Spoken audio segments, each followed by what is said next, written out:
So Nikhil అంటే మాకు తెలిసినందుకు మేము కొంచెం తెలుసుకున్నంత వరకు ముక్కుసూటిగా మాట్లాడేస్తారు, ఏదున్నా నిర్భయంగా చెప్పేస్తారు అంటే అని క్యారీ ఫార్వర్డ్ చేయను, ఉంటే చెప్పినట్టు అనేస్తారు.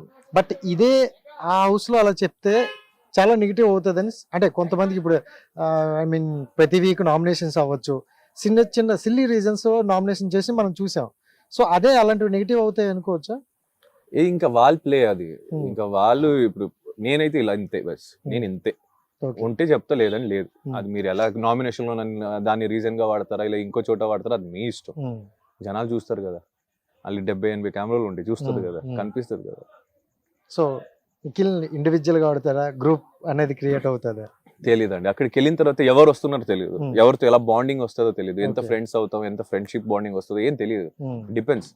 బట్ నేను- ఆబ్వియస్లీ వచ్చే కంటెస్టెంట్ అంతా ఇండివిజువల్ గేమ్ ఆడతారు. అవును, సో మనం చెప్పలేం, emotions or something else beyond our limits. ఒక్కొక్కసారి కనెక్ట్ అయిపోద్ది, మనం చేయలేం. మనం ఒక బ్రదర్, ఒక ఫ్రెండ్ అయ్యామనుకో, ఫర్ ఎగ్జాంపుల్ మీరు నేను, మీరు నన్ను అడగకుండా నా కోసం ఏదైనా చేసేస్తే నేను ఆటోమేటిక్ గా కనెక్ట్ అవుతా. అవును. సో అప్పుడు నేను చేసేస్తా. ఇంకా మనం గేమ్ పోతే పర్లేదు, నువ్వు బాగుండాలనే ఒక ఫ్రెండ్స్, అది అబ్బాయిలకి ఒక ఫ్రెండ్షిప్ ఉంటే అలా, అవును, అది వచ్చేస్తే ఎవరేం ఎవరు చేయలేరు. ఆపలేరు కూడా. అండ్ ఇంకోటి ఏంటంటే మీరు స్టార్టింగ్ లో చెప్పినట్టు ఏదైనా నిర్మలంగా చెప్పేస్తానన్నారు. సో కొన్ని సందర్భాల్లో అది చాలా నెగిటివ్ అనిపిస్తుంది. అదే ఇప్పుడు ఏంటంటే స్ట్రైట్ ఫార్వర్డ్ ఈజ్ రాంగ్ అయిపోతుంది. రియాలిటీ షో కదండి, ఉమ్, మరీ అంత ఉండకపోతే ఇప్పుడు మీరు తప్పు చేశారు, ఉమ్, అయ్య బాబు ఇలా కాదు నాన్న, ఇలా తప్పు చేసావు అలా చెప్పలేను నేను. ఉమ్, నువ్వు తప్పు చేసావు బస్, అక్కడ అంత టైం ఉండదు, ఎందుకంటే ఎవ్రీ వీక్ నామినేషన్ ఉంటుంది, ఎవ్రీ డే కౌంట్స్ అవుద్ది కదా. మనం మండే టు ఫ్రైడే ఏం ఆడతాం, సాటర్డే సండే పడిద్ది, ఉమ్, అవునా, పడిద్ది, అది అవును, దెబ్బ అవును, పడిద్ది నాకు అవును. కానీ ఇంకో వేరే కంటెస్టెంట్ ఎవరికైనా. నేను తప్పు చేస్తే నేను ఖచ్చితంగా తలదించి సారీ చెప్తా. నాది లేదంటే నాకు ఖచ్చితంగా తలదించే ప్రసక్తి లేదు. ఇంత ముందు కంటెస్టెంట్లు చూసుకుంటే కొంతమంది వెళ్లే ముందు బయటకు మళ్ళీ కలిసి మాట్లాడుకునే వాళ్ళు, ఇలా వెళ్ళే వాళ్ళని లాస్ట్ సీజన్ వరకు వచ్చింది. ఇప్పుడు చూసుకుంటే మేము లాస్ట్ టైం మిమ్మల్ని మాట్లాడిన వరకు తెలియదు మీకు ఎవరెవరు వెళ్తున్నారు అని కూడా. సో ఇప్పటికీ మీకు టోటల్ తెలియదు ఇద్దరు ఎవరైనా. ముగ్గురే తెలుసు, అదే బయట వేరే వాళ్ళు చెప్తారు కాబట్టి తెలుసు, కానీ ఇంకా పర్టికులర్ గా తెలియదు నాకు. సో అంటే ఏంటి తెలుసుకుందాం అని క్యూరియాసిటీ లేదు. లేదా? ఎందుకండి? ఇప్పుడు నేను తెలుసుకున్న ఏం చేస్తా, మ్యాక్స్ టు మ్యాక్స్, అరే వీళ్ళు వస్తున్నారు, వీళ్ళ మీద ఏం చేయొచ్చు, నాకెందుకు, నా గేమ్ మీద నాకు కాన్సన్ట్రేట్ చేయాలి, నేను నా దారి ఏముందో దాని మీద కాన్సన్ట్రేట్ చేయాలి. ఓకే. బేసిక్లీ ఇప్పుడు నువ్వు ఎలా ఆడుతావు, అది నీతో ఆడితేనే తెలిసిద్ది. నీ గురించి వెనకాల నుంచి రీసెర్చ్ చేస్తే తెలియదు కదా. బేసిక్లీ ఇప్పుడు ఆయన గురించి నేను ఎవరు వస్తున్నారు ఎవరు వెళ్తున్నారు అనేది వాళ్ళు నాకెందుకు, వచ్చినప్పుడు కలుస్తాం తెలుస్తుంది, ఇక్కడ తీసుకుందాం. రైట్. ఇంకోటి ఏంటంటే సోషల్ మీడియాలో అండ్ ప్రతి ఒక్క షోలో కూడా మిమ్మల్ని, కావ్య గారిని, ఎక్కువగా సుధీర్ని, రష్మిని ఎంత హైప్ చేశారో తెలియదు కదా, దానికి మించింది మీకు మీ బుల్లితెర మీద మాకు కనిపించింది. ఏంటండి మీ ఇద్దరి మధ్య బాండింగ్ ఏంటి? మంచి ఫ్రెండ్షిప్ మనది, అంటే అది చాలా మంది చాలా చాలా రకాలు తీసుకున్నారు, కానీ we have a good friendship bond. So ఒక ఇద్దరు వ్యక్తుల మధ్య ఫ్రెండ్షిప్ అనేది బాండింగ్ వచ్చిందంటే అది ఎవరి మధ్యనైనా స్ట్రాంగ్ అయిపోద్దండి. సో మీ మధ్యన కూడా ఒక బాండింగ్ అయితే క్రియేట్ అయింది. బట్ కొన్ని షోల్లో అది అంటే ఒక లవ్ ట్రాక్ నడిపిస్తున్నట్టు అలా వెళ్ళేది కదా, సో దాని గురించి ఏం చెప్తారు? ఇప్పుడు మేమైతే ఎక్కడ చెప్పలేదు, మనం అంతే బాయ్ ఫ్రెండ్ గర్ల్ ఫ్రెండ్ అని, మేము ఫ్రెండ్స్ అనే ఉన్నాం, ఫ్రెండ్స్ గానే ఉన్నాం. ఇంకా వాళ్ళు చేసుకున్నారు కాబట్టి ఇంకా అది జరిగింది తప్ప ఇంకా దాంట్లో ఏం లేదు. కోఇన్సిడెంట్. ఇప్పుడు సీరియల్లో కొంచెం మంచిగా యాక్ట్ చేస్తే ఓ ఏంద్ర లవ్వర్ సీల్ అనుకుని ఫిక్స్ అవుతారు, బికాస్ కెమిస్ట్రీ బాండింగ్స్ అలా ఉంటుంది. ఇప్పుడు ఫ్రెండ్షిప్ లో బాండింగ్ ఎక్కువ ఉంటుంది. ఇప్పుడు నేను నువ్వు ఫ్రెండ్ అయితే మనం ఏదైనా మాట్లాడుకోవచ్చు, ఎలాగైనా మనం తమాషా చేసుకోవచ్చు, ఎందుకంటే ఆ కెమిస్ట్రీ ఉంటుంది కాబట్టి. ఇప్పుడు చూసే వాళ్ళకి కెమెరాలో మనం చేసేవాళ్ళు మన సరౌండింగ్ టీమ్ తెలుసు కాబట్టి, కానీ ఆడియన్స్ తెలీదు మనం ఎలా ఉంటాం ఏంటనేది. That's okay, they are innocence. That's okay. But ఈ 100 days మీకంటూ పర్టికులర్గా ఉన్న కొంతమంది ఫ్యాన్స్ మీ రీల్స్ మిస్ అవుతారేమో. చాలా చాలా బట్ ఇద్దరు బిజీ ఉన్నాం వేరే వేరే ప్రాజెక్ట్స్ మీద. సో అంటే చెప్పారా దీని గురించి, బిగ్ బాస్ ప్రాజెక్ట్ గురించి?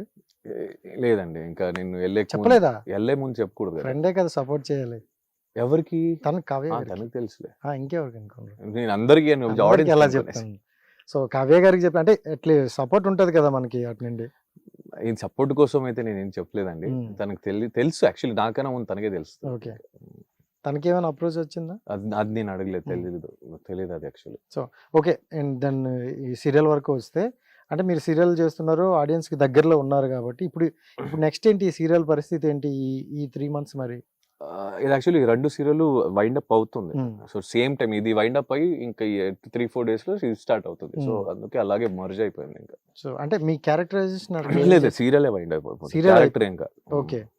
సో ఇంకా మీకు కూడా ప్రాబ్లం లేదు ఇది అయిపోతుంది ఇంకా అలాగే ఎవరికి ఇబ్బంది లేకుండానే కరెక్ట్ గా అయిపోతుంది కాబట్టి నేను ఇంటికి వెళ్తున్నా బిగ్ బాస్ ఇంటికి. సో బిగ్ బాస్ హౌస్ లో మీకు అంటే ఆ అట్మాస్ఫియర్ అది నచ్చి వెళ్తున్నారా లేకపోతే అది కొత్తగా ఉంది. ప్యాకేజ్ వచ్చి నచ్చి వెళ్తున్నారా? ప్యాకేజ్ అందరూ చాలా మంది అనుకుంటారు, చాలా మంది అంటున్నారు. అవును, ప్యాకేజ్ ఏముంది భయ్యా, వచ్చే డబ్బులు పోయే డబ్బులే. దానికి కాదు, బిగ్ బాస్ అనేది నేను ఎవ్రీ నెల వెళ్ళలేను. అది వెకేషన్ కాదు, అది ఒక ఆపర్చునిటీ. చాలా మంది డ్రీమ్స్ అయి ఉంటది. సో నాకు ఆపర్చునిటీ వచ్చినప్పుడు వై షుడెంట్ ఐ గో అనే ఒక మైండ్ సెట్ తో మాత్రమే వెళ్ళాను. కానీ ప్యాకేజ్ అంతా ఛానల్ కి తెలుసులే, వాళ్ళు ఎంత ఇస్తున్నాను ఎంత తీసుకుంటున్నాను. ఓకే, అంటే రెమ్యునేషన్ బాగానే వస్తుంది అనుకోవచ్చా? ఓకే, మరి ఓకే కనలే. కానీ నాకు బేసిక్లీ రెమ్యునేషన్ తో సంబంధం లేదండి. అంటే నేను తెలుగు ఇండస్ట్రీకి అడుగు పెట్టినప్పటి నుంచి నేను ఇప్పుడు దాకా మా టీవీ నుంచి చూసుకుంటుంది. అంటే వేరే ఛానల్ కూడా ఇచ్చారు నాకు, మంచి ప్రాజెక్ట్స్ ఇచ్చారు. డే 1 నుంచి ఇప్పుడు కూడా నేను మా టీవీతో ఊరశ్వ రాక్షసు అయిపోతుంది, బిగ్ బాస్ ఇచ్చారు. What you want, they are giving my నాకు ఒక మంచి ప్రాజెక్ట్స్ ఆపర్చునిటీ ఇస్తూనే ఉన్నారు. సో ప్యాకేజ్ ఎక్కడ చూస్తా, ఇంటి వాళ్ళ దగ్గర ప్యాకేజ్ ఏం మాట్లాడు, ఫ్యామిలీ అయిపోయింది, మా ఫ్యామిలీ అంటాం కదా.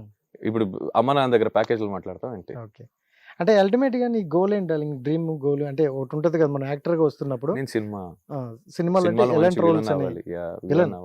So last year Ambati Arjun కూడా అదే అన్నాడు, మంచి విలన్ రోల్ కావాలని. అంటే మీ కట్అవుట్ చూస్తే నాకు ఎందుకో అలాగే అనిపించింది. ప్రతి ఒక్కరు ఏంటంటే హీరో అంటారు, నేను విలన్. సో స్టేజ్ మీద అయినా అదే చెప్తారు. ఆబ్వియస్లీ నాకు మంచి విలన్ అవ్వాలి, మంచి విలన్. అంటే ఒక ఆర్టిస్ట్ గా షేడ్స్ ఎక్కువ ఉంటది విలన్ క్యారెక్టర్స్ లో. చాలా విధానంగా సైకో, థ్రిల్, ఏదైనా మంచి షేడ్స్ ఉంటాయి. పర్ఫార్మెన్స్ కి మంచి స్కోప్ ఉంటది. అండ్ లాస్ట్ సీజన్ లో అమర్దీప్ వెళ్ళారు, మీకు తెలుసు, one of the friend already. So Amardeep అంతకు ముందున్న ఫేమ్ ఒక గుడ్ ఫేమ్ తో వెళ్ళారు, బట్ కొంచెం పర్టికులర్ టైంలో ఒక నెగిటివిటీ వచ్చిందనమాట, మీరు చూసే ఉంటారు. సో ఇప్పుడు మీరు ఒక పాజిటివ్ తో వెళ్తున్నారు అనమాట. సో అలాంటిది వస్తుందని ఏమైనా భయం ఏమైనా ఉండాలి? భయం ఏం లేదు, ఇంకా అది రాసి పెట్టుంటే ఎవరి చేతిలో మార్చలేదు. It's okay, I'm okay to face it. తగ్గించేసా, నేను ఇలానే ఉంటా, ఇలానే వెళ్తా. ఇప్పుడు బోర్డు వేసుకుని తిరగలేను కదా నేను మంచోడిని. ఇప్పుడు నలుగురు నేను మంచోడిని అనుకుంటే ఆ నలుగురు చాలు. ఆ నలుగురే లాస్ట్ లాగా నన్ను భుజలో మోసుకొని వెళ్ళి తీసుకుంటారు. క్లారిటీ ఉన్నారు అంటే ఎంతో మందికి ఎక్స్ప్లెయిన్ ఇస్తావు. నువ్వు నన్ను మంచోడు అనుకోవచ్చు, నీకు ఎక్స్ప్లెనేషన్ అక్కర్లేదు. ఇప్పుడు నలుగురు చెడ్డోడు అంటారు, నలుగురు దగ్గరికి వెళ్ళి నన్ను అనుకోలేను కదా, నేను ఎందుకు ఎక్స్ప్లెనేషన్ ఇవ్వాలి? ఇప్పుడు నన్ను చెడ్డోడు అనుకున్నప్పుడు ఆయన పాయింట్ ఆఫ్ వ్యూ నేను మార్చడానికి ట్రై చేయకూడదు. ట్రై చేస్తే ఆ చెడ్డోడు కాబట్టి ఆ ట్రై చేస్తున్నా, లేదని చేసేవాడు కాదంటారు. అందుకే నేను సైలెంట్ ఉంటాను. అనుకుంటారు ఇక కొన్ని విషయాల్లో నేను తప్పు చేసి ఉండొచ్చు, చేసి ఉంటా, నాకు తెలిసి చేస్తున్నా. తప్పులు చేయలేదు, నేను మంచోడిని శ్రీరామచంద్రుడిని అయితే నేను కాదు. నేర్చుకుంటా. దట్ ఈస్ లైఫ్, అంతే. సో మొత్తానికి బిగ్ బాస్ నుండి వచ్చే ప్రతి ఒక్కరికి, అంటే ఆడియన్స్ నుండే కామన్ పాయింట్ అడుగుతుంది ఏంటంటే, బిగ్ బాస్కి వెళ్ళొచ్చిన వాళ్ళకి అంత సక్సెస్ రేట్ తక్కువ ఉంది అని బయట టాక్ ఉంది. దాని గురించి ఏం చెప్తారు? అంటే కెరీర్ వైజ్ ఏమో భయ్యా చెప్పలేము. ఇంకా అది బేసిక్లీ రేపు ఏం జరుగుతుందో అనేది మన చేతిలో లేదు. 3 నెలలు 4 నెలల తర్వాత ఏం జరుగుతుందో నేనేం చెప్తా. ఇట్స్ లైక్ ఉందా, ఎంజాయ్ చేసి హ్యాపీగా ఉండు, నలుగురితో హ్యాపీగా ఉంచు, అయిపోయింది లైఫ్. ఇప్పుడు కెరియర్ చూద్దాం, చెప్పలేము. ఇప్పుడు చాలా మంది కెరియర్ కూడా సెట్ అయింది. Rahul Sipligunj is a good singer. ఎంతమంది మంచి పెద్ద సినిమాలు పాడుతున్నారు. శ్రీముఖి నా ఫ్రెండ్ ఎన్ని షోస్ హోస్ట్ చేస్తుంది. చెప్పలేం, డిపెండ్స్. నువ్వేం సెలెక్ట్ చేస్తావు దాంట్లో కూడా ఉంటుంది. నువ్వు ఎలాంటి ప్రాజెక్ట్ సెలెక్ట్ చేస్తావు, ఏమేం చేస్తావు అనే దాంట్లో మీద కూడా ఉంటుంది. అది చూసుకొని చేయాలి. సో అంటే వాట్ ఈజ్ లవ్ అంటే ఏం చెప్తాడని? Love is beautiful. Love is beautiful actually. అంటే అది లవ్ అనేది ఒక అబ్బాయి అమ్మాయి మధ్యలో కాకుండా చాలా ఉన్నాయి. బ్రదర్స్ అవ్వచ్చు, ఫ్రెండ్స్ అవ్వచ్చు, సిస్టర్, ఏదైనా సరే లవ్ ఇస్ బ్యూటిఫుల్. అంటే అక్కడ మాత్రమే నీకు అన్ని ఫ్రీడమ్ ఉంటుంది. నువ్వు ఎలాగైనా బిహేవ్ చేయొచ్చు. వాళ్ళు నిన్నైతే జడ్జ్ చేయరు కదా.